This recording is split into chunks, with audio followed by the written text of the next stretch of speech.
Hi guys, Saseni, welcome to Safe Space Arena. My name is Jennifer Kay. Thank you so much for joining me from wherever you are in the world today. Happy Valentines. So glad that you're here. Since it's Valentine season, I think it's only appropriate that we should talk about red flags in relationships. Not because I want to be the bearer of bad news, but because I want you to have thriving relationships. So I'm gonna give you 11 red flags you should look out for in your relationships right now. And if you see these red flags, it doesn't mean that now the relationship is over. It's just a sign that these are things that can be worked on, pole pole, as long as you are with a partner who is willing to learn and you're also willing to learn because nobody is perfect. So these 11 red flags are also dependent on the context and also on the people. So different people see different things as red flags. Other people will say one thing is a red flag and the person will be like, no, you're not faida for me. I don't have a problem with that. So take them with a pinch of salt and yeah, try to work through them so that you can have thriving relationships. Enough of an introduction. Let's get into the points.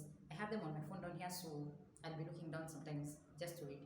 Okay, so the first thing that you should consider a red flag in your relationship is a violation of boundaries. So but personal boundaries are very can be very strongly held by different people because it depends on how you feel towards that particular boundary you've set. So if the person you're with violates your boundaries and they don't even care, like they just do whatever they want, especially when they know that it's something that could hurt you, then that's a very big red flag because the person you're with should be somebody who cares about how you feel and how you experience the world and the relationship at large. So if this person is always violating the small boundaries you've put, even the large boundaries, if they're always stepping on your toes, they're always not putting in the work of ensuring that you feel safe and secure within the relationship, that's a huge red flag. And so you can also look at yourself and see if there are any boundaries that you're violating when it comes to your partner, which is very important. So it's a self-reflection kind of thing. So just look out for violation of boundaries. And if you want to talk about boundaries on another video, we can do that. The next point is the lack of communication. So lack of communication is not, I think someone is just not talking to you because people have different personalities. There's some people who don't like talking a lot.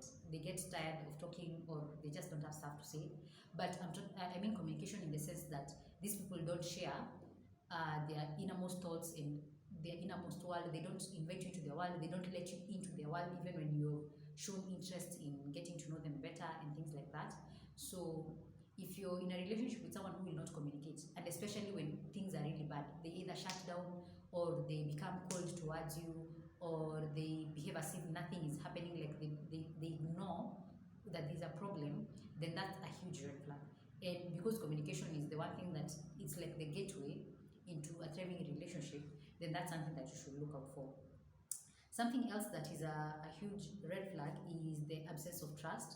So I think that is self-explanatory. If you don't trust the person you're with or they don't trust you, then that relationship is probably going to die if you don't work on it.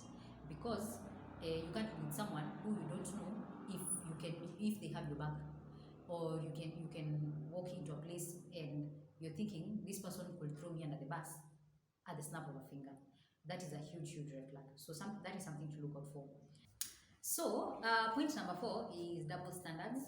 If in your relationship there are double standards between you and the person you're with, there are some things you can't do, but they are allowed to do, or there are some things they are allowed to do, but you are not allowed to do, and it's things that are not like there's no actual reason why you can't do them and they can do them.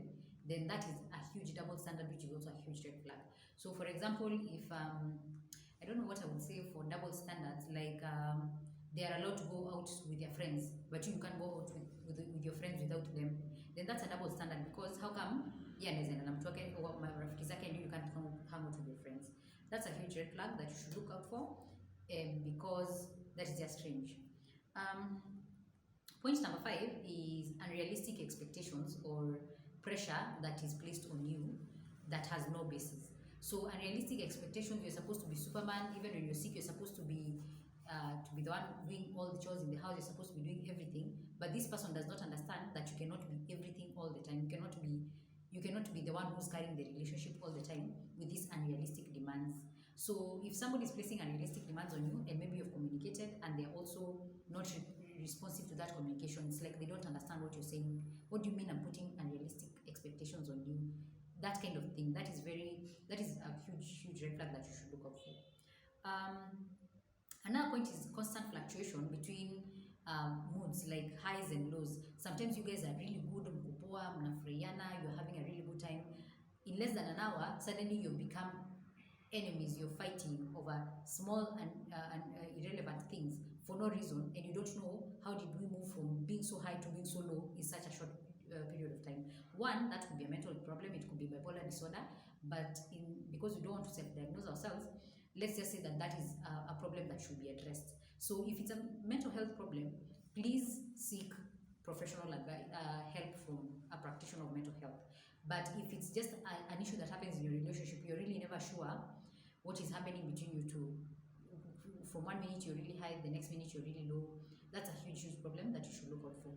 Because if this progresses and becomes the norm, then you will really never have a stable relationship.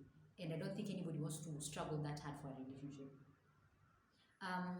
Another point is uneven power dynamics. So by that I mean, it's like one person is the boss and the other person is a slave. It's not a balanced, equal relationship. Like you two, you're not partners. You are there's a boss and there's a servant. That is basically your relationship dynamic.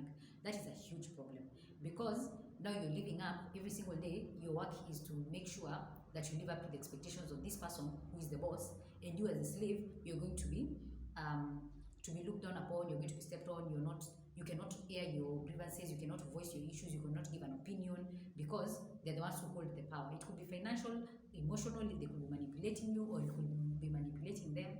I think it's important to point out that these things apply both ways. It could be you doing these things to this person, or that person doing them to you. So, uneven power dynamics. Look out for those. Those can be they can be very destructive in a relationship. That is something that is really important. Another point is values and beliefs that do not match. Like you people want two different things in the relationship. Your values and your beliefs are very different within the relationship. So maybe when into a church, nice into a church, and they're not willing to become into a church, and you are not willing to become not into a church. So that becomes a problem because how are you going to continue to live together if you're ever going to live together? How is that relationship going to progress if you're fighting on the basis of something like that? Religion, if religion is a big deal for you and you guys are fighting about it, that is a problem. Or maybe their belief system, maybe the things that they believe in, maybe they don't see abuse as a problem. They don't understand why rape is wrong.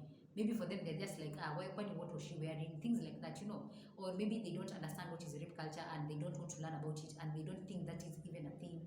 They don't see issues about, racism, tribalism. They don't see those as issues, but for you, maybe it's a big deal.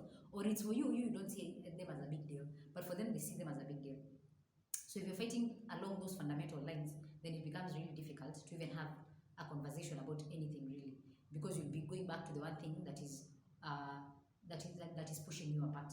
So values and beliefs, those are things that you should look out for. I'm not saying that you should be copycat of each other. It's good to have your own mind, but also it can't be the thing that it can't be the thorn in the flesh of the relationship. You just have to find middle ground. Another relationship red flag is having different goals in the relationship. So these goals could be maybe this person wants to continue working and then maybe are promoted and then they leave Nairobi, they go to live up country at some point. But you've always thought, I will live in Nairobi till the day I die, you know. Or they're thinking maybe I will advance my education so that I can get a better job and even apply for jobs abroad. Niende majuu, nianze maisha yangu majuu. You're thinking live and die in Africa, and then now that's a problem because when they leave, what are you going to do? See, because you see, you don't have the same goals. Then they have this one path they want to follow, and you over here with your other path you want to follow. But even the Bible says two cannot walk together if they are not equally yoked. You know, if like your goals are not aligned, then it's going to be really difficult to convince this person to be in a relationship with them. So that is something to look out for. Make sure that your goals, even if they're not similar, they are along the same lines. Like you can't be fighting over which school the kids will go to if you're in a relationship where there's children involved. You can be fighting about kama tunaenda ushago Christmas ama tuendi ushago Christmas and things like that. You know, these are just like very weird fights that you should try to work around. Figure out a way to make sure that your relationship goals are aligned. Number 10 is lack of space to be yourself. So, like you can't be yourself, your real self when you're around them because you don't feel like you'll be accommodated. You know, like you can't if when you talk club, you think you can't be mtu wa club in their presence because unajua vizuri they're going to lash out or they're going to treat you in some kind of way. Ama maybe it's you doing that.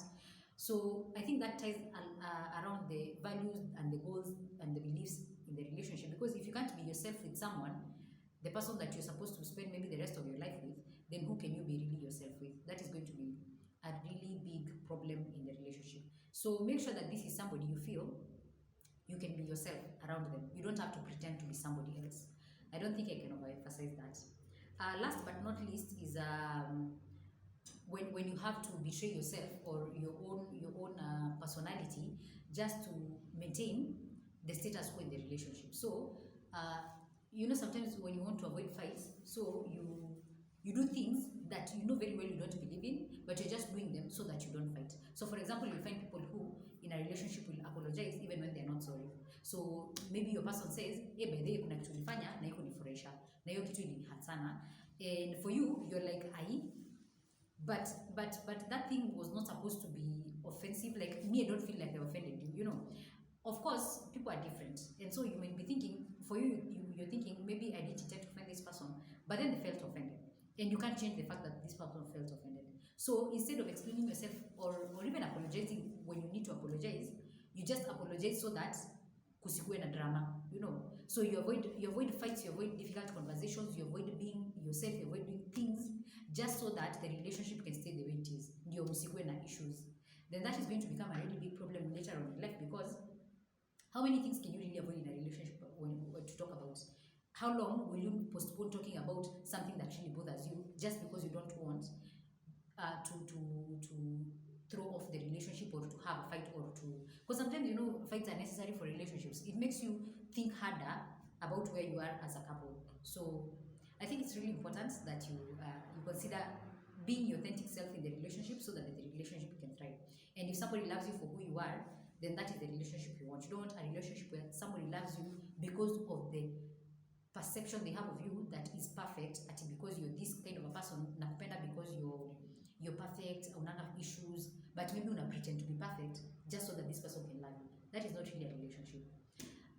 With that said, I think it's important that we maintain healthy relationships, we enjoy being with the people that we love, and we do our best to ensure that we thrive, because at the end of the day we are social beings. We need people, we need love, we need relationships, we need to be together with people for our lives to really progress, because your friends give you that social security, and your family and the people you love the most, these people are very supposed to be very close to you because they make your life richer.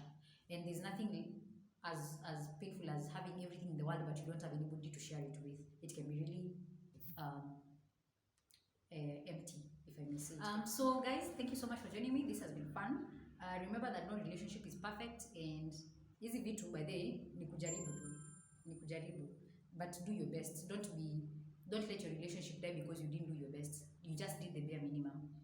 With that said, thank you so much for joining me in the safe space.